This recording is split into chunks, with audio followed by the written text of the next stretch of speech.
जय Hind my dear friends. कैसे हैं आप लोग। स्वागत है आप लोगों का अपना YouTube channel universal higher mathematics में।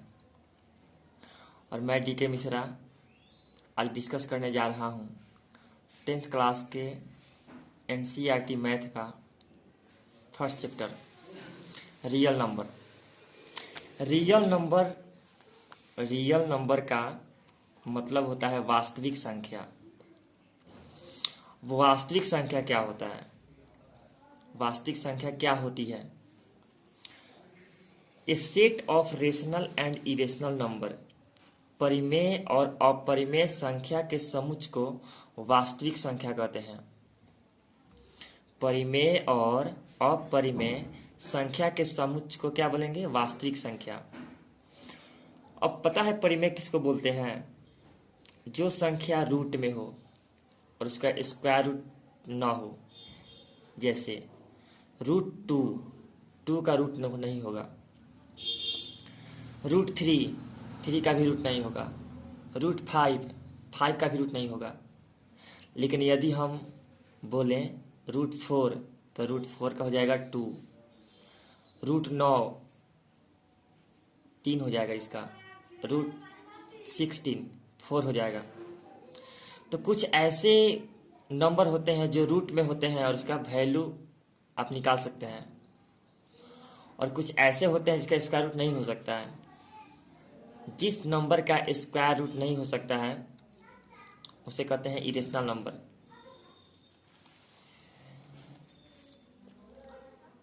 कुछ संख्या दी गई है, इस पे हम डिस्कस करते हैं। पहला है इवन नंबर। आप लोग बचपन में पढ़े होंगे या लोअर क्लास में पढ़ाया क्या होगा, सम संख्या, विषम संख्या। चलिए आज डिस्कस करते हैं इवन नंबर। इवन नंबर का मतलब होता है सम संख्या। A number is divisible by 2। जो नंबर 2 से डिविजिबल होता है उसे इवन नंबर कहते हैं। जैसे 2, 4, 6, 8, 10, यह इनफाइनाइट तक जाएगा। अगर आपसे कहा जाएगा सबसे छोटी सम संख्या तो बोलेंगे 2। The smallest even number 2। फिर कहेगा the smallest prime even number, तब भी 2 होगा क्योंकि 2 प्राइम भी है इवन भी है। फिर कहा जाएगा the smallest composite even number, तो 4। कंपोजिट नंबर का अर्थ होता है वैसा नंबर जिसमें किसी दूसरे नंबर से डिवाइड हो जाए। Odd number A number is not divisible by 2। जो नंबर 2 से डिविजिबल नहीं हो उसे क्या बोलते हैं? Odd number. ऑड नंबर का मतलब होता है विषम संख्या। द स्मॉलेस्ट ऑड नंबर, सबसे छोटी विषम संख्या 1 होती है। The smallest odd prime number, सबसे छोटी भी हो, ऑड भी हो और प्राइम भी हो, वह है आपका 3। सबसे छोटी प्राइम नंबर है 3।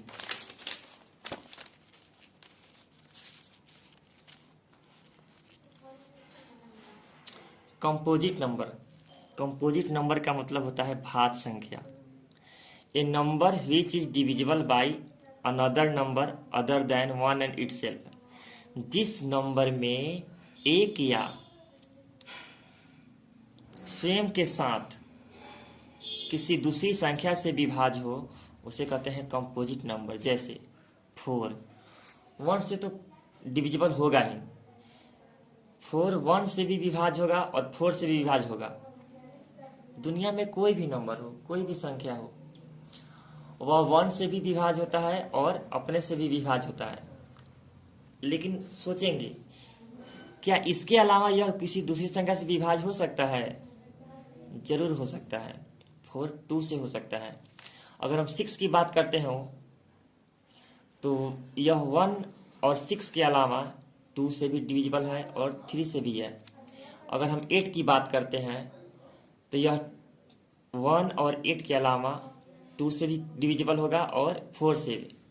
अगर हम 9 की बात करते हैं तो यह 1 और 9 के अलावा 1 से भी डिविजिबल है, 1 और 9 के अलावा यह 3 से डिविजिबल है। तो वैसी नंबर जो 1 और अपने के साथ किसी अन्य नंबर से डिविजिबल हो या विभाज्य हो, इसे क्या बोलते हैं? Composite number. सबसे छोटा भी हो, इवन भी हो, कंपोजिट हो, वह नंबर है 4। The smallest odd number, composite number, वैसा नंबर जो ऑड भी हो और कंपोजिट भी हो, सबसे छोटा भी हो, वह 9 है। अगर आपसे कहा जाएगा कि सबसे छोटी समभाज्य संख्या, तो बोलेंगे 4। अगर आपसे कहा जाएगा सबसे छोटी विषम अभाज्य संख्या, तो बोलेंगे 9। प्राइम नंबर का मतलब होता है अभाज्य संख्या। A number which is only divisible by 1 and itself, जो केवल एक या स्वयं से विभाज्य हो। जो केवल स्वयं मतलब अपने आप, जो संख्या केवल एक या अपने आप से विभाज्य हो, उससे क्या बोलेंगे? अभाज्य संख्या, प्राइम नंबर कहते हैं। 1, अगर हम बात करें 1 की, तो जो 1 है न कंपोजिट होती है और न प्राइम नंबर है। 1 कुछ नहीं है। 2, सबसे छोटी प्राइम नंबर संख्या क्या है? 2 है। और देखिए यह इवन है, तो आपसे कहा जाएगा the smallest even prime number, तो जवाब होगा 2। The smallest odd prime number, तो जवाब होगा 3। सबसे छोटी विषम अभाज्य संख्या 2, सबसे छोटी सम अभाज्य संख्या 2 और सबसे छोटी विषम अभाज्य संख्या 3। नेचुरल नंबर, काउंटिंग नंबर को नेचुरल नंबर कहते हैं, जैसे 1, 2, 3, 4, 5। सबसे छोटी प्राकृत संख्या नेचुरल नंबर 1 होती है। सबसे छोटी इवन नेचुरल नंबर 2 होती है। सबसे छोटी ऑड नेचुरल नंबर 1 होती है। होल नंबर, यदि काउंटिंग नंबर के साथ 0 का समुच्च बना दे, तो यह होल नंबर बन जाएगा, पूर्ण संख्या बन जाएगा। जैसे 0, 1, 2, 3, 4, 5। अब आप देख सकते हैं जितनी भी यहाँ पे पूर्ण संख्याएं हैं वह सभी प्राकृत संख्या में नहीं है, क्योंकि इसमें 0 है और इसमें 0 नहीं है। इसलिए कहा जा सकता है कि सभी पूर्ण संख्या प्राकृत संख्या नहीं होती है। All whole numbers are not natural number, but all natural number are whole number. अब है रेशनल नंबर। रेशनल नंबर का मतलब होता है परिमेय संख्या। A number can be expressed in the form of p by q, जिसे पी बाई क्यू के रूप में व्यक्त कर सकते हैं, उसे परिमेय संख्या कहते हैं। परिमेय संख्या का जो ऊपर वाला जो पार्ट होता है उसे न्यूमरेटर कहा जाता है, इसका मतलब हुआ अंश, और नीचे वाला को कहा जाता है डिनोमिनेटर, इसका मतलब हुआ हर। जैसे ये सारी संख्याएं रेशनल नंबर है। अगर आपसे कहा जाएगा क्या 0 परिमेय संख्या है, इज 0 रेशनल नंबर, आपका जवाब होगा यस, 0 रेशनल नंबर है, क्योंकि उसे पी बाई क्यू के रूप में लिख सकते हैं, 0/1। इरेशनल नंबर हम पहले डिस्कशन में ही बताए हैं, अपरिमेय संख्या, irrational number, A number can not be expressed in the form of p by Q, वैसी संख्या जो रूट में हो और इसका रूट वैल्यू ना हो। रूट वाले वैल्यू को क्या बोलेंगे? इसका मतलब हुआ कि कोई भी संख्या रूट में हो, इसका स्क्वायर रूट नहीं हो, इसका स्क्वायर रूट नहीं हो, इसे क्या बोलेंगे? Irrational number. लेकिन हम बात करते हैं, जैसे यहाँ पे देखिए रूट में 2 है, इसका कोई अदर वैल्यू नहीं है, लेकिन रूट में 4 का रूट होता है 2। रूट 3 है, इसका रूट वैल्यू नहीं है, लेकिन रूट में है 9, इसका रूट वैल्यू 3 होता है। रूट में है 5, इसका कोई रूट वैल्यू नहीं है, लेकिन रूट में 16 है, इसका वैल्यू 4 है। रूट में है 7, इसका कोई रूट वैल्यू नहीं है, लेकिन 49 का रूट वैल्यू 7 है। तो जिसका रूट वैल्यू नहीं हो, जिसका रूट वैल्यू नहीं हो उसे बोलते हैं इरेशनल। इरेशनल का मतलब होता है अपरिमेय संख्या, और रेशनल का मतलब होता है परिमेय संख्या, जो रूट में नहीं हो। अगर रूट में है भी तो उसका रूट वैल्यू हो। को प्राइम नंबर,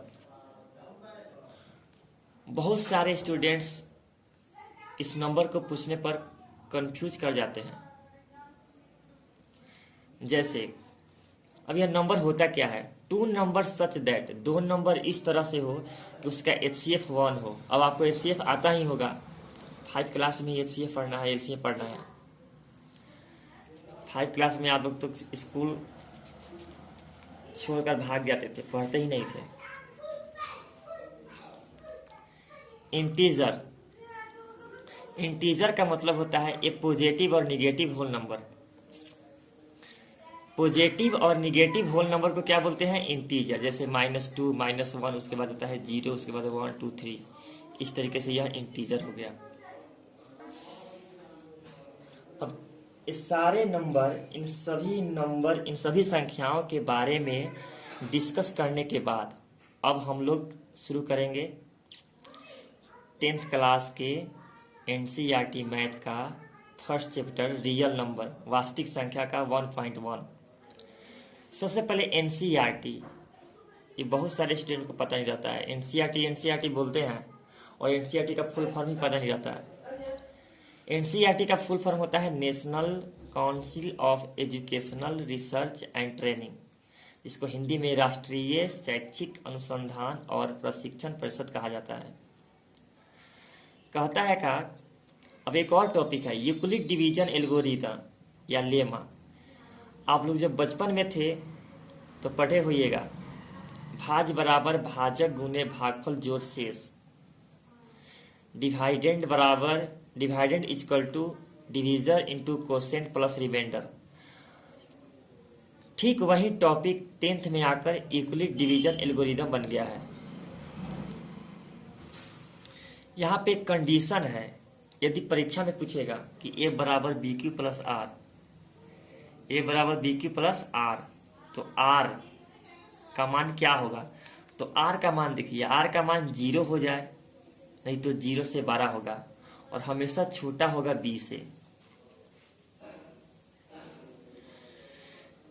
अब फर्स्ट नंबर क्वेश्चन को देखते हैं। Use Euclid division algorithm to find the HCF of इतना एंड इतना। यूक्लिड विभाजन एल्गोरिथम का उपयोग कर मौसक ज्ञात करें।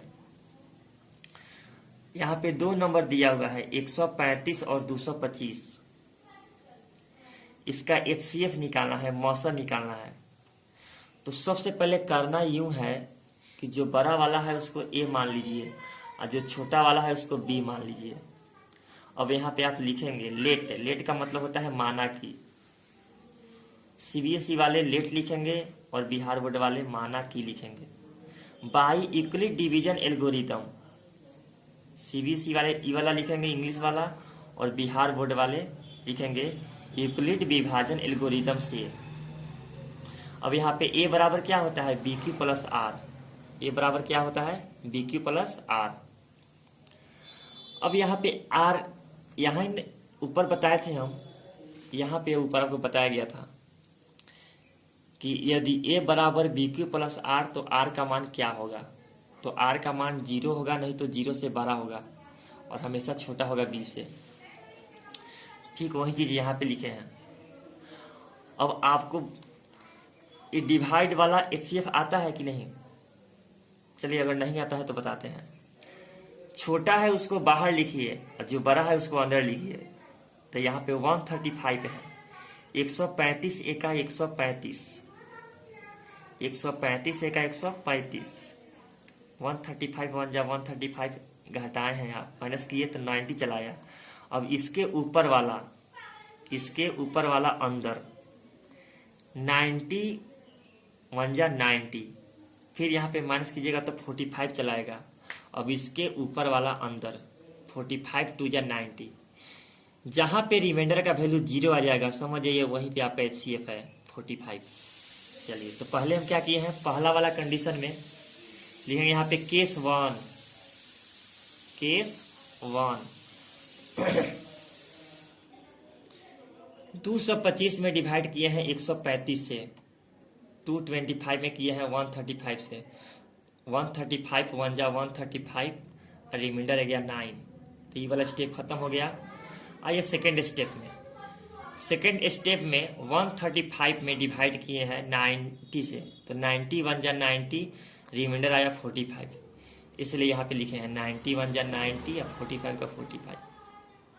अब आइए थर्ड वाला स्टेप में, 90 में डिवाइड किए हैं 45 से, 90 में डिवाइड किए हैं 45 से, तो 45 2 जा आर का मान 0, इसलिए यहाँ पे HCF का मान 45 हो गया। अब ई वाला देखिए, 2 नंबर क्वेश्चन है 196,38,220, इसका HCF निकालना है, मौसा ज्ञात करना है। तो CBSE वाले लिखेंगे बाई यूक्लिड डिवीजन एल्गोरिदम, और बिहार बोर्ड वाले लिखेंगे यूक्लिड विभाजन एल्गोरिदम से। चलिए जो छोटा है ना, जो छोटा है उसको बाहर लिखिए और जो बड़ा वाला है उसको अंदर लिखिए। 196 को अगर 195 से मल्टीप्लाई करें तो इतना चलाएगा, तो 195 जा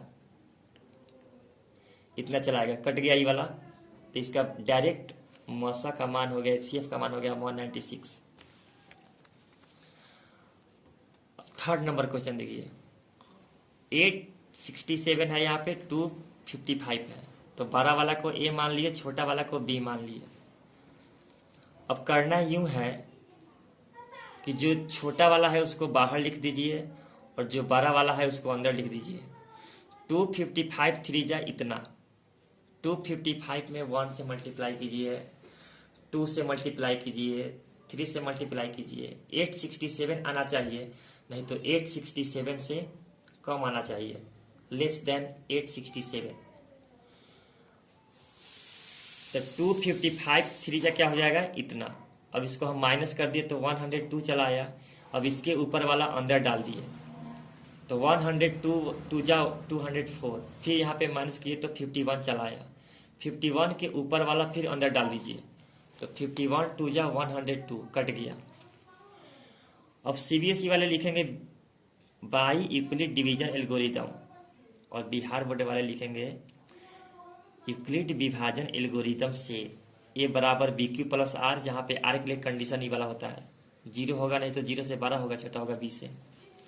अब देखिए पहले वाले कंडीशन में सबसे पहले क्या किए हैं, 867 में डिवाइड किए हैं 255 से, कितना बार में, 3 बार में, और शेष का मान आया है 102। तो लिखे यहाँ पे 867 इक्वल टू 255 इंटू 3 प्लस 102। चलिए फर्स्ट वाला स्टेप खत्म हो गया। आइए सेकेंड वाले स्टेप में, सेकेंड वाले स्टेप में 255 में डिवाइड किए हैं 102 से, कितना बार में, 2 बार में, तो 102 2 जा प्लस 51 प्लस कर दिए, भाज गुने भाग फल जोड़ शेष। अब आइए थर्ड वाला में 102 में डिवाइड किए हैं 51 से, तो 51 2 जा 0 का 0, क्योंकि रिमाइंडर का वैल्यू 0 है। अब यहाँ जो थर्ड वाला जो स्टेप है यही फाइनल स्टेप है, और यह स्टेप किसे डिविजिबल है, 51 से, इसलिए HCF का मान 51 चला आया।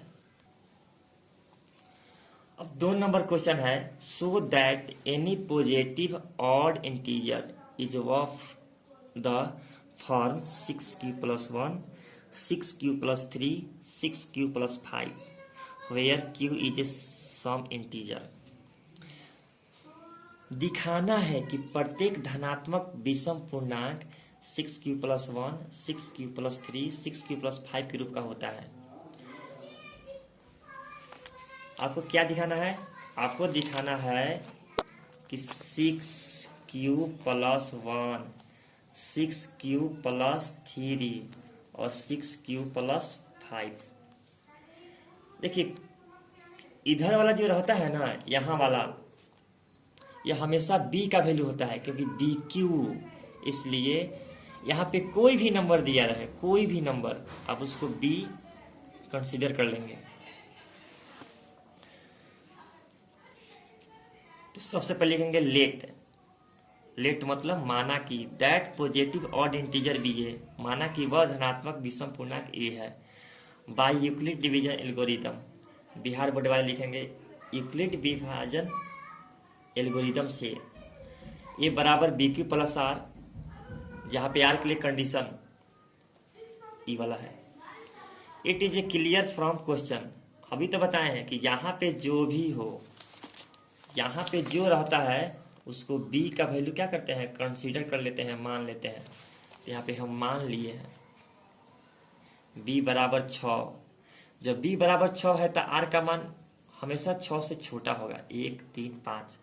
अब 1 3 5 क्यों लिया है पता है आपको, क्योंकि क्वेश्चन में बोला है बी सम, इसलिए बी सम लिया।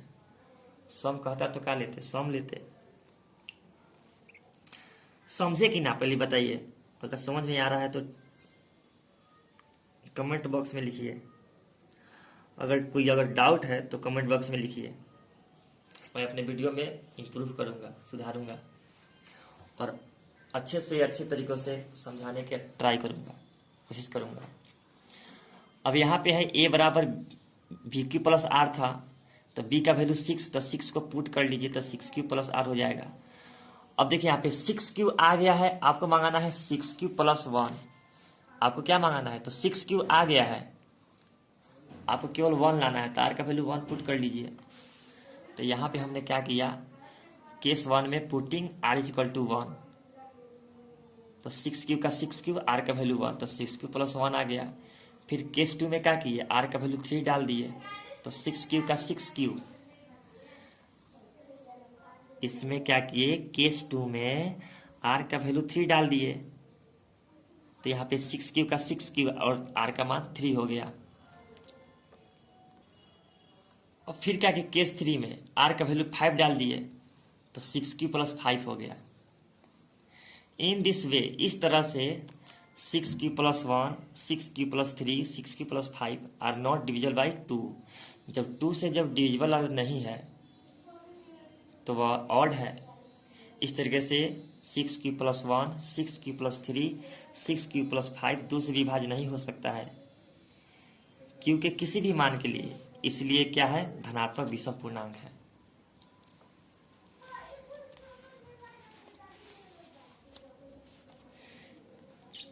इस वाले क्वेश्चन में हम किए क्या है, a बराबर दिया था बी क्यू प्लस आर, तो b बराबर 6 था, 6, तो 6 का 6, q का q, r। एक बार r का वैल्यू 1 रख दिए, ताकि हमको चाहिए 6q प्लस 1। फिर हमको चाहिए 6q प्लस 3, तो r का वैल्यू 3 डाल दिए, 6q तो पहले से है ही। फिर हमको चाहिए था 5, तो r का वैल्यू 5 डाल दिए। इस तरीके से क्या हो गया, प्रूव हो गया। देखिए 616 से 10 है, उसका 32 क्या बनाना है, मेंबर बनाना है, और उसको मैक्सिमम नंबर ऑफ कॉलम्स में क्या करना है, मार्च करना है। तो जब कहेगा मैक्सिमम, अधिक से अधिक कहेगा, तो उस नंबर का, दिए हुए नंबर का HCF निकालेंगे। HCF निकालेंगे, आपका आंसर चला आएगा। या जो 616 है, 32 है, ये दोनों का HCF निकाल लीजिए, आंसर चला आएगा आपका। अब हम बात करते हैं 4 नंबर के बारे में। हमने डिस्कस किया 1.1 का 1 नंबर, 2 नंबर, 3 नंबर। अब डिस्कस करेंगे 4 नंबर।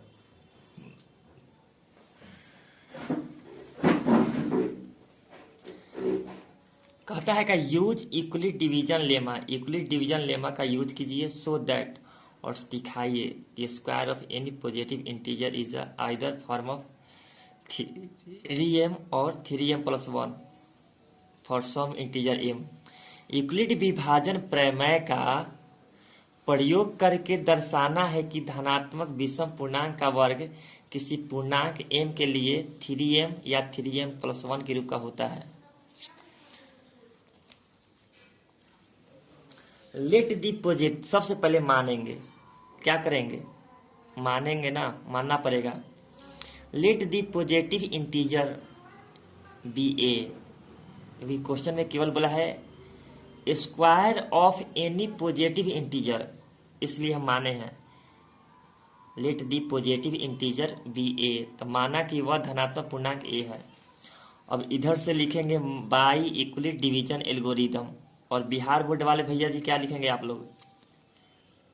आप लोग लिखिएगा इक्वलिट विभाजन एल्गोरिदम से ए बराबर इतना, और आर का वैल्यू ई वाला होता है। आर का वैल्यू 0 होगा, नहीं तो 0 से बड़ा होगा, हमेशा छोटा होगा बी से। अब हम बताए थे कि यहाँ पे दिया हुआ है, सिद्ध करना है आपको 3m + 1 और 3m, तो जो यहाँ पर नंबर जो दिया रहता है ना, वह उसको हमेशा b मानते हैं, तो b का वैल्यू 3 हो गया, इसलिए यहाँ पे क्लियर हो गया, it is clear that b बराबर 3। और r का मान क्या होगा? इस b से छोटा होगा। r का मान क्या होगा? b मतलब 3 से हमेशा छोटा। तो सबसे पहले हमको प्रूव करना है 3m। क्या प्रूव करना है? 3m। इसमें r का मान कुछ नहीं है, तो 0 डाल दीजिए। तो case 1, putting r = 0 and squaring both side. हमने क्या किया? पुटिंग रख दिए, r बराबर 0, r बराबर 0 रख दिए, और स्क्वायरिंग बोथ साइड, और दोनों तरफ स्क्वायर कर दीजिए। तो a का a, 3q का 3q, r का मान 0। अब 0 का कोई वैल्यू नहीं होता है, 0 से कोई इफेक्ट पड़ता नहीं है यहाँ पे, ना पड़ेगा। तो a स्क्वायर, 3q का स्क्वायर हो गया 9q²। यहाँ पे आया है 9q², हमको चाहिए 3m, हमको 3 से मतलब है ना, हमको क्या चाहिए? 3 चाहिए, और यहाँ पे है 9, तो 9 को लिख सकते हैं 3 × 3q²। तो 3 हमको मिल गया है, अब हमको चाहिए m, तो जो बच गया वो m हो गया किसी पूर्णांक के लिए। इस तरीके से 3 का 3 बराबर हम m मान लिए, तो 3m चला आया। अब आगे बढ़ते हैं, केस 2, पुटिंग वैल्यू r = 1। अब r का वैल्यू 1 रखे हैं। क्यों रखे हैं r का मान 1? जरा सोचे हैं कभी? क्योंकि हमको लाना है 3m + 1। बताइए 1 किसका स्क्वायर होगा? आप ही बताइए। जो 1 होगा ना, वो 1 का स्क्वायर होगा, इसलिए हमको 1 रखना पड़ेगा, समझे? तो केस 2 में putting value r = 1 and squaring both side, क्या था हमारा? a बराबर 3q + r था, तो a का a, 3q का 3q, r का मान 1, और दोनों तरफ स्क्वायर डाल दिए। तो a² का a², a + b का होल स्क्वायर क्या होता है? a² + 2ab + b², मतलब a का वैल्यू 3q है और b का वैल्यू क्या है? 1 है। 3 का q होता है 9, 3 का स्क्वायर होता है 9, तो 9q² हो गया यहाँ पे, 3 दूना 6 मतलब 6q, और वो 1 का स्क्वायर 1 मतलब 1। पता है आपको क्या चाहिए? आपको चाहिए 3 चाहिए, 3 चाहिए आपको, तो 3 लाना पड़ेगा। कैसे लाएंगे आप? कॉमन लीजिएगा। देखिए यहाँ पे 9 है, यहाँ पे ना 9 है और यहाँ पे 6 है, तो 3 नहीं कॉमन ले सकते हैं आप। अगर 9 और 6 में 3 कॉमन ले लीजिए, कॉमन का मतलब समझते हैं HCF, तो 9 और 6 का HCF क्या हो गया? 3 हो गया। तो 3 जब कॉमन लेते हैं, क्या बच गया? 3q² बच गया, 3 तिहाई 9 और 3 दूना 6, क्योंकि जो यहाँ पे हम कॉमन लेते हैं ना, इसे डिवाइड करते हैं, तो 3 तिहाई 9 और 3 दूनी 6, तो 3 का 3। अब हमको m मंगाना है, हमको e नहीं चाहिए, हमको चाहिए m, तो इतना बराबर m मान लीजिए, +1 का +1, तो a² बराबर चला आया 3m + 1। a² बराबर क्या चला आया? a² बराबर चला आया 3m + 1, क्योंकि हम इसके बदले देख रहे हैं ना, इसके बदले m मान लिए। इस तरीके से from case 1 and 2 the square of any positive integer is either form of 3m और 3m+1। बिहार बोर्ड वाले लिखेंगे कि केस 1 और केस 2 से हम पाते हैं कि प्रत्येक धनात्मक पूर्णांक का वर्ग 3m+1 के रूप का होता है। समझे?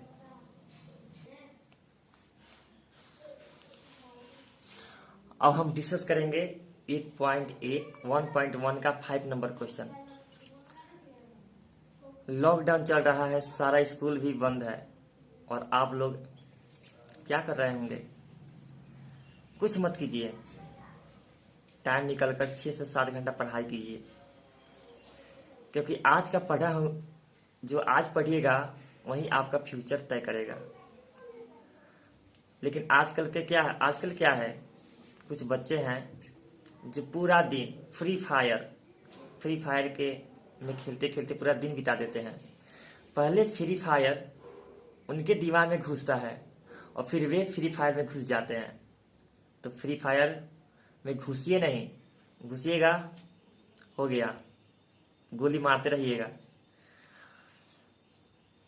इसलिए पढ़ाई कीजिए। Use equally division lemma to show that the cube of any positive integer is a form of 9m+1 9m+8। Euclid विभाजन प्रमेयिका का प्रयोग करके दर्शाना है कि धनात्मक पूर्णांक का घन 9m+1 और 9m+8 के रूप का होता है। किस रूप का होता है? तो यूक्लिड विभाजन एल्गोरिदम का प्रयोग करना है और हमको बताना है कि कोई भी धनात्मक पूर्णांक हो और उसका घन करेंगे तो 9m, 9m+1, 9m+8 के रूप का होगा कि नहीं होगा। तो सबसे पहले मान लीजिए, क्या कीजिएगा आप? मान लीजिए, मानना तो पड़ेगा। Let any positive integer be a, positive integer a मान लिए। अब बिहार बोर्ड वाले लिखेंगे माना कि वह धनात्मक पूर्णांक ए है। फिर यहाँ पे लिखेगा by Euclid division algorithm. Bihar board वाले भैया लोग लिखेगा यूक्लिड विभाजन एल्गोरिदम से ए बराबर BQ+R, जहाँ पे R के लिए कंडीशन है। इस कंडीशन को दिमाग में नोट कहाँ नहीं कर लेते हैं? यह कंडीशन दिमाग में नोट होना चाहिए कि ए बराबर BQ+R, तो R का मान